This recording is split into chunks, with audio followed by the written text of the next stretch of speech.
Capítulo 14.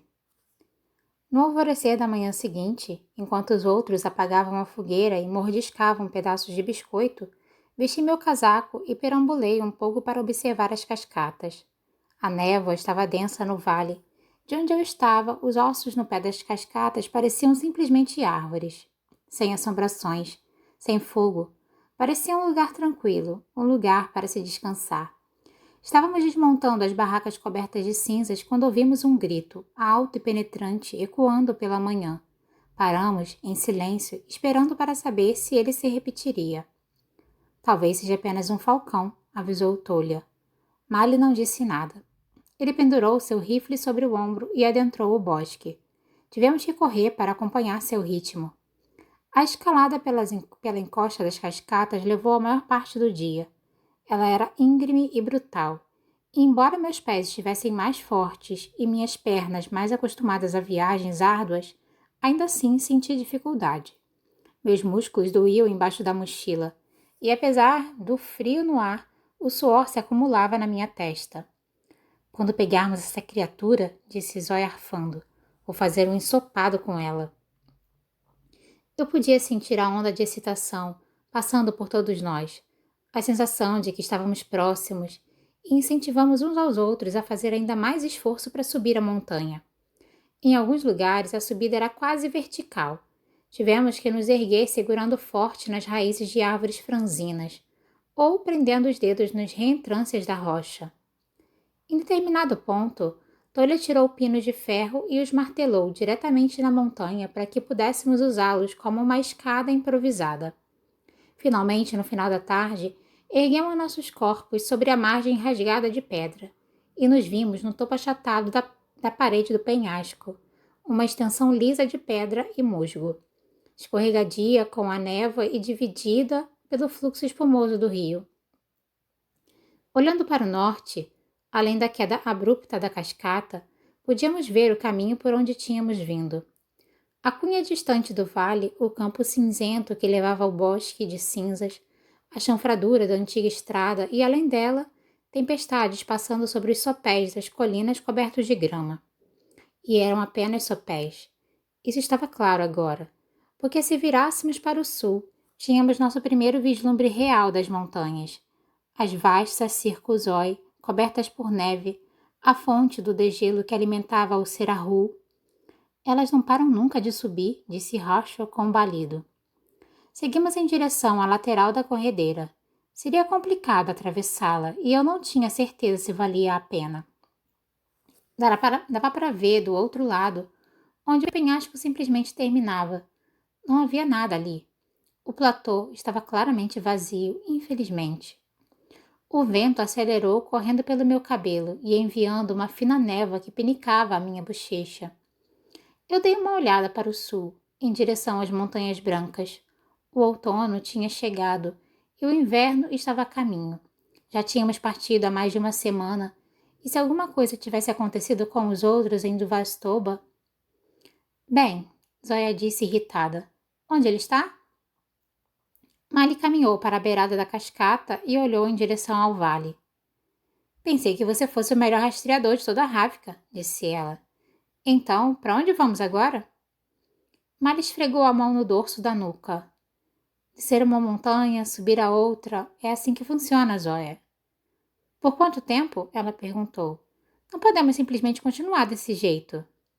Zóia, Tolha avisou. Como sabemos se essa criatura sequer existe? O que vocês esperavam? Perguntou Tolha. Um ninho? Por que não? Um ninho, uma pena, um montinho de cocô fumegante, alguma coisa, qualquer coisa.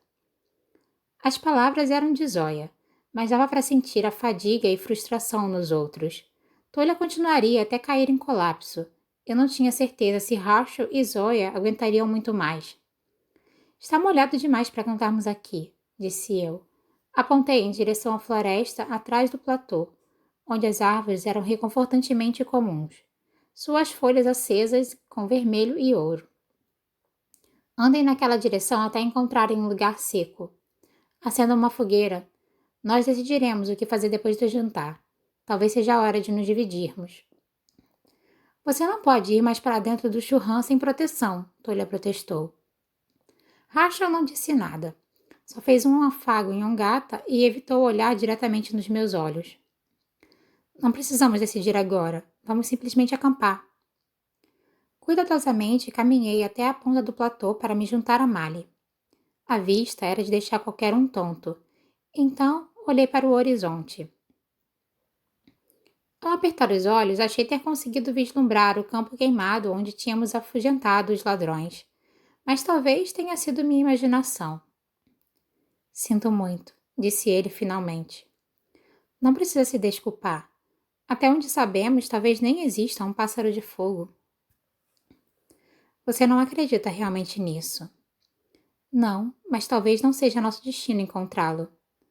Você também não acredita realmente nisso, ele suspirou.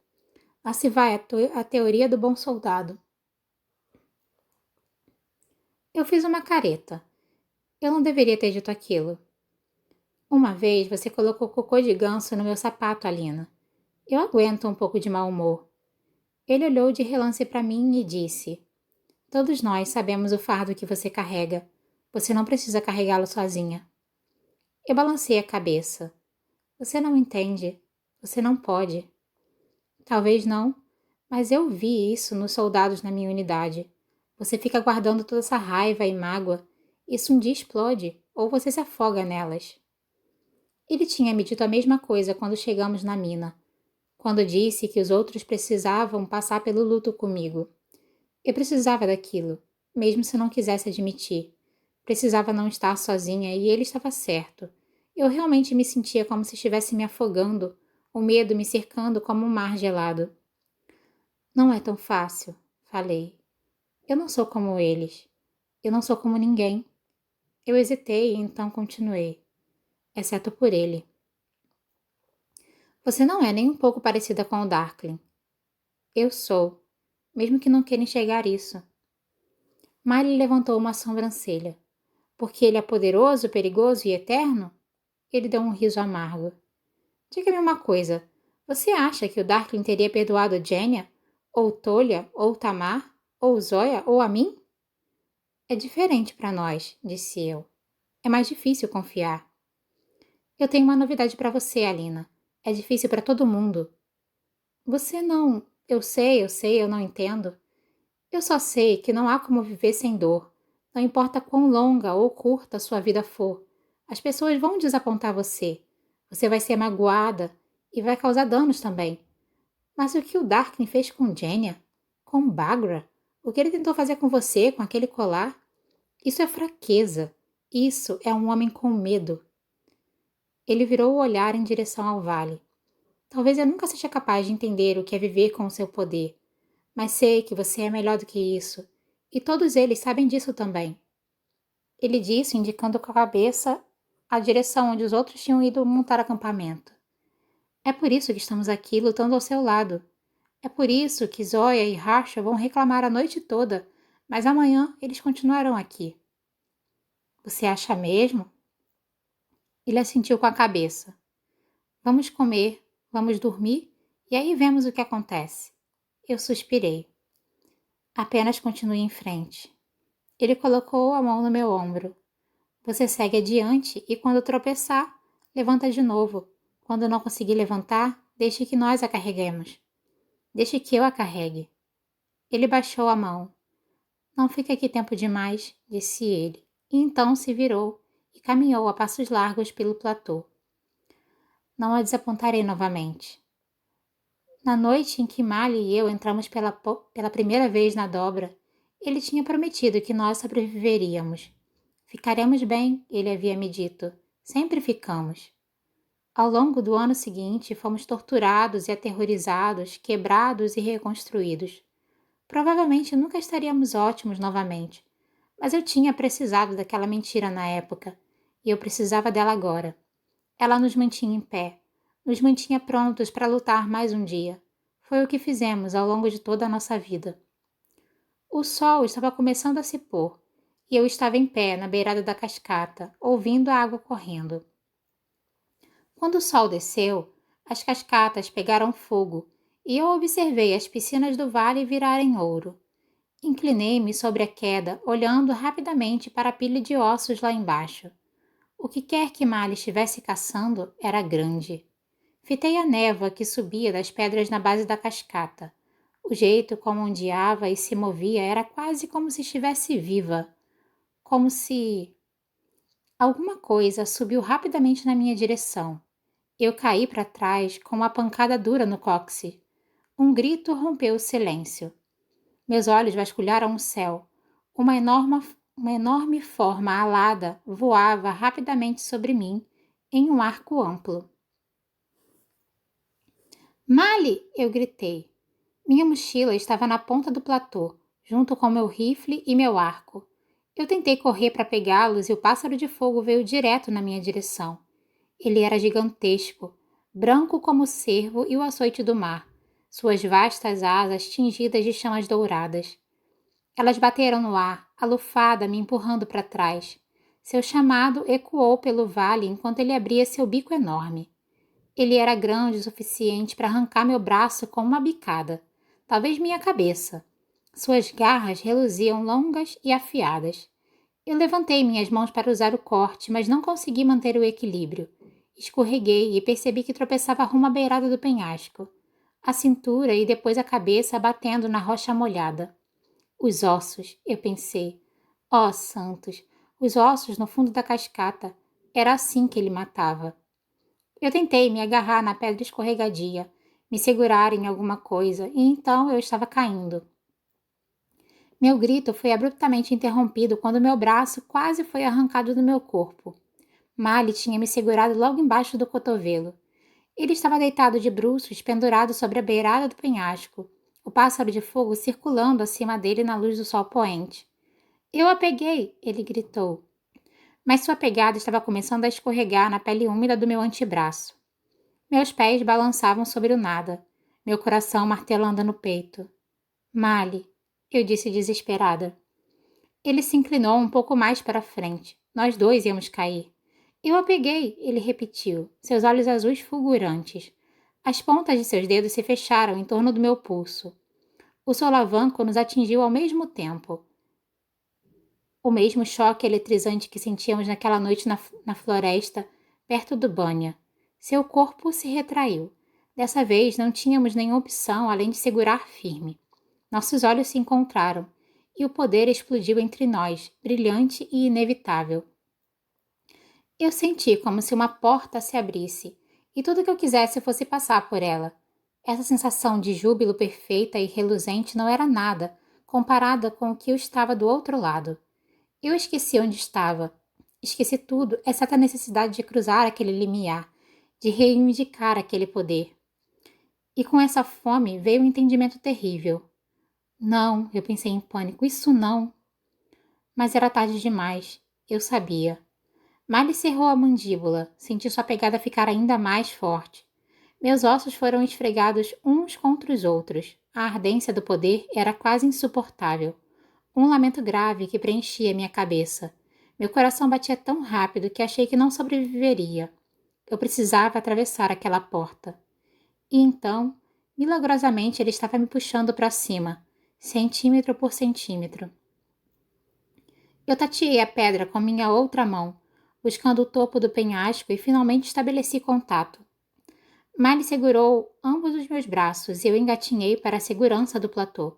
Assim que sua mão soltou meu pulso, a agitação estremecedora de poder se esvaiu. Nós nos arrastamos para longe da beira, músculos trêmulos com a respiração ofegante. O chamado ecoante soou novamente. O pássaro de fogo se lançou contra nós. Nós nos arrastamos até ficarmos de joelhos. Mali não teve tempo de armar o arco. Ele se jogou na minha frente, braços abertos enquanto o pássaro de fogo grasnava e mergulhava, suas garras estendidas diretamente para ele. O impacto nunca aconteceu. O pássaro de fogo parou antes, suas garras a meros centímetros do peito de Mali. Suas asas bateram uma, duas vezes, nos empurrando para trás.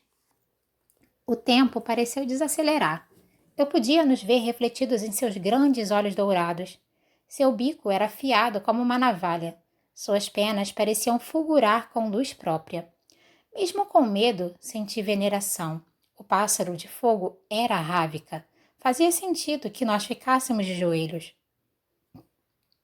Ele deu outro grito cortante e então girou e bateu suas asas, voando em direção ao crepúsculo. Nós desabamos no chão, respiração ofegante. Por que ele parou? Falei sem fôlego. Uma pausa longa e Mali disse: Não estamos mais o caçando. Ele sabia. Do mesmo jeito que eu sabia, ele sabia. Precisamos sair daqui, disse ele. Talvez ele volte. Estava vagamente ciente dos outros correndo em nossa direção pela rocha escorregadia, enquanto nos levantávamos. Eles devem ter ouvido meus gritos. Era ele! Exclamou Zóia, apontando para a silhueta cada vez mais distante do pássaro de fogo. Ela levantou suas mãos para tentar puxá-lo de volta com o vento. Zóia, pare! Disse Mali. Deixe-o ir. Por quê? O que aconteceu? Por que você não o matou? Ele não é o amplificador. Como você pode saber isso? Nenhum de nós, respondeu. O que está acontecendo? Ela gritou. É Mali, eu falei finalmente. O que tem o Mali? Perguntou Rachel. Mali é o terceiro amplificador. As palavras saíram arranhadas, mas sólidas, muito mais equilibradas e fortes do que eu poderia ter previsto. Do que você está falando? Os punhos de Zóia estavam cerrados e havia manchas coloridas da agitação em suas bochechas. Temos de achar um lugar para nos abrigarmos, disse Tolha. Nós nos arrastamos pelo platô e seguimos os outros a uma distância curta, subindo a próxima colina até o acampamento que tinham montado perto de um álamo alto. Mali abaixou seu rifle e desmontou o arco. Eu vou caçar algo para o jantar, disse ele. E fundiu-se com a floresta antes que eu pudesse pensar em formular um protesto. Eu me sentei no chão de uma só vez. Rachel acendeu o fogo e eu parei diante dele, fitando as chamas, mal sentindo seu calor. Tolha me passou um frasco, se agachou e então, após esperar meu sinal, empurrou com força meu ombro de volta para o lugar. A dor não foi suficiente para parar as imagens que cruzavam minha cabeça, as conexões que minha mente não conseguia parar de fazer. Uma garota em um campo, em pé sobre sua irmã morta, a fumaça negra do corte subindo de seu corpo, um pai ajoelhado perto dela. Ele foi um ótimo curandeiro. Bagra tinha entendido errado. Tinha precisado de mais do que apenas a pequena ciência para salvar a outra filha de Morozova. Foi necessário Merzost, ressurreição. Eu também havia me enganado. A irmã da Bagra não tinha sido Grisha. Ela tinha sido Otkdatsia, no fim das contas. Você já devia saber, disse Zóia sentando-se do outro lado da fogueira. Seu olhar era acusador. Será que eu sabia? O choque naquela noite no banha, eu tinha assumido que fosse alguma coisa em mim. Mas olhando para trás, o padrão parecia claro. A primeira vez que usei meu poder tinha sido quando Mali estava morrendo em meus braços. Tínhamos procurado o cervo por semanas, mas o encontramos depois do nosso primeiro beijo. Quando o açoite do mar se revelou, eu estava em seus braços, próxima a ele pela primeira vez desde que tínhamos sido forçados a embarcar no navio do Darkling. Os amplificadores queriam ser reunidos. E nossas vidas não tinham sido ligadas desde o início? Pela guerra, pelo abandono, talvez por algo mais. Não podia ser fruto do acaso nascermos em vilarejos vizinhos, sobrevivermos à guerra que tinha consumido ambas em nossas famílias. Sobrevivermos à guerra que tinha consumido ambas as nossas famílias e ambos acabarmos parando no Kiranzi. Seria essa a verdade sobre o dom de rastreador de Mali? Que ele, de algum modo, estava ligado a tudo, conectado à criação no coração do mundo? Não um Grisha, e não um amplificador comum, mas alguma coisa completamente diferente? Eu me torno uma espada, uma arma a ser usada. Ele realmente tinha razão. Eu cobri o rosto com as mãos, queria apagar esse conhecimento, extraí-lo do meu cérebro, porque eu ansiava pelo poder que estava atrás da porta dourada. Desejava-o com uma avidez pura e dolorosa que me fazia querer sair da minha pele. O preço por esse poder Seria a vida de Mali. O que Bagra tinha dito? Talvez você não consiga sobreviver ao sacrifício exigido pelo Merzost. Mali retornou pouco depois. Ele tinha trazido 2 coelhos gordos. Eu ouvi os sons dele e de Tolha trabalhando, limpando e colocando os animais no espeto, e logo senti o cheiro de carne sendo preparada. Eu não tinha apetite. Nos sentamos ali, escutando os galhos estalarem e assobiarem no calor da chama, até que finalmente Rachel abriu a boca. Se ninguém falar nada logo, eu vou tacar fogo no bosque. Então eu beberiquei do frasco de Zoya e falei. As palavras saíram mais facilmente do que eu esperava. Eu contei a ele sobre a história da Bagra, o relato terrível de um homem obcecado, a filha que ele negligenciou, a outra filha que quase morreu por causa disso. Não, eu me corrigi. Ela de fato morreu naquele dia. Bagra a matou e Morozova a trouxe de volta. Ninguém pode. Ele podia. Não era a cura, era a ressurreição. O mesmo processo que ele usou para criar os outros amplificadores. Está tudo nos diários. O método para manter o oxigênio no sangue para evitar a decomposição. O poder do curandeiro e fabricador levado aos seus limites e bem além deles, levados a um lugar que nunca deveriam ter ido. Merzost, Tolia sussurrou. Poder sobre a vida e a morte. Eu assenti. Magia, abominação, o poder da criação. Era por isso que os diários estavam incompletos. No fim das contas, não houve motivo para Morozova caçar uma criatura para fazer dela o terceiro amplificador. O ciclo já tinha sido concluído. Ele tinha imbuído sua filha com o poder que seria do pássaro de fogo. O círculo tinha fechado. Morozova tinha realizado seu grande desígnio, mas não do modo como esperava. Mexer com Merzost? Bem, os resultados nunca são o que você espera. Quando Darkling interferiu na criação no coração do mundo, a punição por sua arrogância foi a dobra, um lugar onde seu poder era inútil.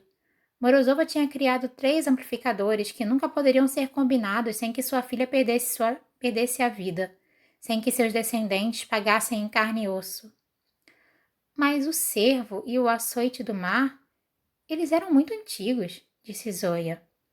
Morozova os escolheu de propósito. Eles eram criaturas sagradas, raras, ferozes. Sua filha era apenas uma garota Otkatsatsiya comum. Será que foi por isso que o Darkling e Bagra a ignoraram tão prontamente?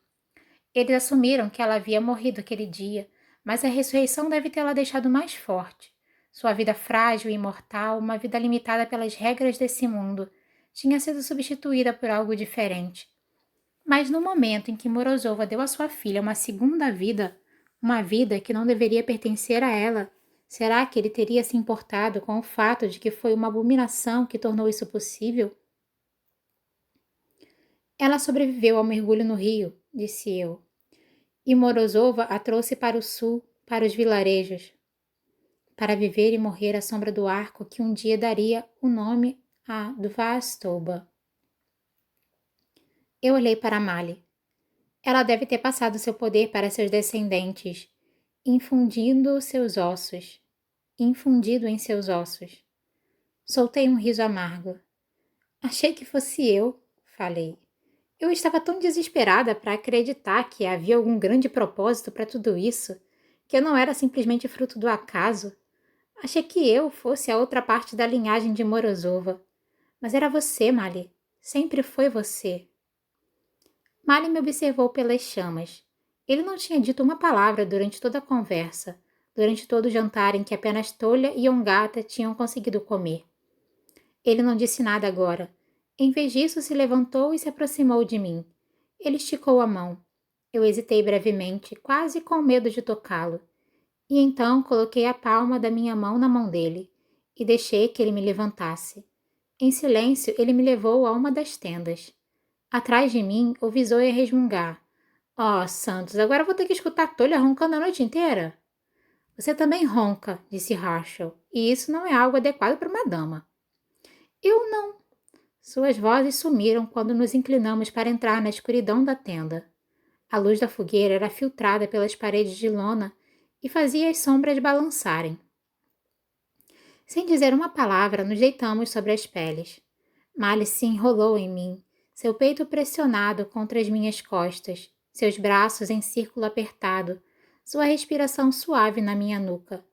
Foi assim que dormimos, com os insetos unindo à nossa volta nas margens do lago Trivika, no ventre de um navio que seguia para Novi Zen, ou em uma cama estreita na pensão decadente de Cofton.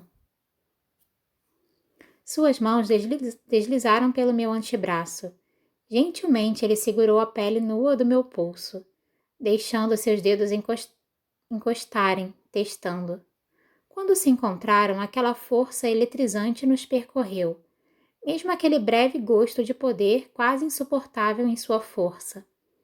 Minha garganta apertou com sofrimento, confusão e uma ânsia vergonhosa, inegável. Minha garganta apertou com sofrimento, confusão e uma ânsia vergonhosa inegável. Querer isso dele era demais, cruel demais. Não é justo. Palavras tolas, infantis, sem sentido. Encontraremos outra maneira, eu sussurrei. Os dedos de Mali se separaram, mas ele continuou segurando meu pulso suavemente, enquanto me trazia para perto. Senti-me como sempre tinha me sentido em seus braços, completa, como se estivesse em casa. Mas agora, até isso eu tinha que questionar. O que eu sentia era real ou o produto de um destino que Morozova tinha concebido centenas de anos atrás? Mali moveu o cabelo do meu pescoço. Ele pressionou um único e breve beijo na pele acima do colar. Não, Alina, disse ele suavemente. Não encontraremos. A jornada de volta a Dvastouba pareceu mais curta. Prosseguimos pela região elevada, nas cristas estreitas das colinas. Conforme os dias e a distância passavam sob nossos pés, viajamos mais rapidamente porque o terreno era familiar e Mali não estava buscando sinais do pássaro de fogo. Mas eu também simplesmente senti como se o tempo estivesse se contraindo. Estava com medo da realidade que nos esperava no vale, as decisões que teriam que ser feitas, as explicações que eu precisaria dar. Viajamos em quase silêncio. Rachel cantarolando ocasionalmente ou murmurando para um gata. O restante do grupo preso em seus próprios pensamentos. Depois daquela primeira noite, Mali manteve distância. Eu não me aproximei dele, nem sabia ao certo o que queria dizer. Seu humor tinha mudado. Aquela calma ainda estava lá, mas eu tinha a estranha sensação de que ele estava absorvendo o mundo, memorizando-o. Ele virava seu rosto em direção ao sol e fechava os olhos, ou quebrava um ramo de calêndula e pressionava-o contra seu nariz. Ele caçava para nós a cada noite que conseguíamos abrigo suficiente para uma fogueira. Ele apontava nichos de cotovias e gerânios selvagens e pegou um rato silvestre para um gata, que parecia mimada demais para caçar por conta própria. Para um homem condenado, disse Zóia, você está impressionantemente alegre. Ele não está condenado, retruquei de maneira áspera. Mali armou uma flecha, puxou a corda e soltou. Com um som agudo, a flecha foi atirada contra o que parecia ser um céu sem nuvens e vazio. Mas um instante depois, ouvimos um grasnado distante e uma forma caiu em direção à terra, a cerca de 1,5 km de distância. Ele montou o arco no ombro. Todos morrem um dia, disse ele, correndo para pegar sua presa. Nem todo mundo morre por um motivo. Estamos filosofando? Perguntou Rachel. Ou são versos para uma canção? Enquanto Rachel começava a cantarolar, eu corri para alcançar Mali. Não diga isso, falei quando cheguei ao selado. Não fale desse jeito. Tudo bem. E não pense desse jeito também. Ele até sorriu. Mali, por favor, disse eu desesperada, sem nem estar certa do que estava pedindo. Eu agarrei a mão dele. Ele se virou para mim e eu não parei para pensar. Eu fiquei na ponta do pé e o beijei. Ele levou um breve instante para reagir, e então largou seu arco e me beijou também, braços apertados em volta de mim, os músculos de seu corpo pressionados contra o meu. Alina, ele começou a falar. Eu segurei nas lapelas de seu casaco. lágrimas enchendo meus olhos. Não me diga que tudo isso está acontecendo por um motivo, falei intensamente. Ou que vai ficar tudo bem. Não me diga que você está pronto para morrer. Estávamos em pé, na grama alta, o vento assobiando pelos juncos. Seu olhar encontrou o meu, seus olhos azuis firmes. Não ficará tudo bem. Ele tirou o cabelo das minhas bochechas e o jogou para trás. Segurou meu rosto em suas mãos calejadas. Nada disso está acontecendo por um motivo. Ele passou seus lábios pelos meus. E que os santos me ajudem, Alina. Eu quero viver para sempre. Ele me beijou novamente e dessa vez não parou.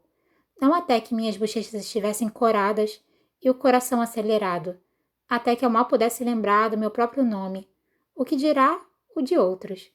Não até ouvirmos Rachel cantarolar, Tolha resmungar e Zóia prometer alegremente assassinar todos nós. Naquela noite, eu dormi nos braços de Mali, enrolada em peles debaixo das estrelas. Sussurramos no escuro, roubando beijos, cientes dos outros deitados a apenas alguns metros. Alguma parte de mim desejava que um grupo de ataque Shu viesse e atirasse no meu coração e no dele, nos deixando lá para sempre. 2 corpos que virariam pó e seriam esquecidos. Eu pensei em simplesmente partir, abandonar os outros, abandonar Ravka como um dia planejamos, perambulando pelas montanhas ou achando um caminho até a costa. Eu pensei em tudo isso, mas me levantei na manhã seguinte e na manhã depois daquela. Comi biscoitos secos, bebi chá amargo. Cedo demais as montanhas acabaram e começamos nossa descida final para Duvastoba. Retornamos mais cedo do que esperávamos em tempo de recuperar o alcaravão e ainda encontrar quaisquer forças que o Aparat pudesse enviar para Karieva. Quando eu vi as 2 colunas rochosas das ruínas, senti vontade de derrubá-las, deixar que o corte fizesse o que o tempo e o clima não conseguiram e transformá-las em destroços. Levou um pouco de tempo para localizar a pensão onde Tamar e os outros tinham conseguido se hospedar. Ela possuía 2 andares e tinha sido pintada com um tom alegre de azul. Sua varanda decorada com sinos de prece. Seu teto angular coberto de inscrições Shu que brilhavam com pigmento dourado. Encontramos Tamar e Nádia sentadas em uma mesa baixa em um dos aposentos públicos. Edric perto deles. Sua manga de casaco vinha presa com cuidado e um livro equilibrado precariamente em seus joelhos. Eles se levantaram rapidamente quando nos viram. Tolha envolveu sua irmã em um abraço de urso, enquanto Zóia dava um enlace relutante em Nádia e Edric. Tamar me abraçou apertada enquanto um gato saltava dos ombros de Rachel para vasculhar os restos da refeição deles. O que aconteceu? Ela perguntou, observando minha expressão preocupada. Mais tarde. Misha desceu correndo as escadas e se atirou em direção a Mali. Vocês voltaram! Ele exclamou. Claro que voltamos, disse Mali encarando-o, arrancando-o do chão em um abraço. Você cumpriu seus deveres? Misha assentiu solenemente. Que bom. Vou querer um relatório completo depois. E então, disse Edric ansioso. Vocês o encontraram? David está lá em cima com Jenna. Devo chamá-lo? Edric, disse Nádia em tom de sermão. Eles estão exaustos e provavelmente com fome. Tem chá aqui? Perguntou Tolha. Edric fez que sim com a cabeça e foi fazer o pedido. Temos notícias, disse Tamar, e não são boas. Eu não achei que pudesse ser pior do que as nossas notícias, então acenei para que continuasse. Conte. O Darkling atacou Ravka Oeste. Eu sentei com força. Quando? Quase que imediatamente após sua partida. Eu assenti. Era um pouco reconfortante saber que não havia nada que eu pudesse ter feito. Quão ruim? Ele usou a dobra para pegar um pedaço grande do sul, mas pelo que eu ouvi falar, a maioria das pessoas já tinha sido evacuada. Alguma notícia das forças de Nikolai? Há rumores de células de resistência aparecendo para lutar sobre a bandeira Lentsov, mas sem Nikolai para liderá-los. Não tenho certeza de quanto tempo aguentarão. Tudo bem. Pelo menos agora eu sabia com o que estávamos lidando. Tem mais. Eu olhei de relance para Tamar, interrogativa, e o olhar no seu rosto provocou um arrepio gelado em minha pele. O Darkling, marchou sobre Keramzi.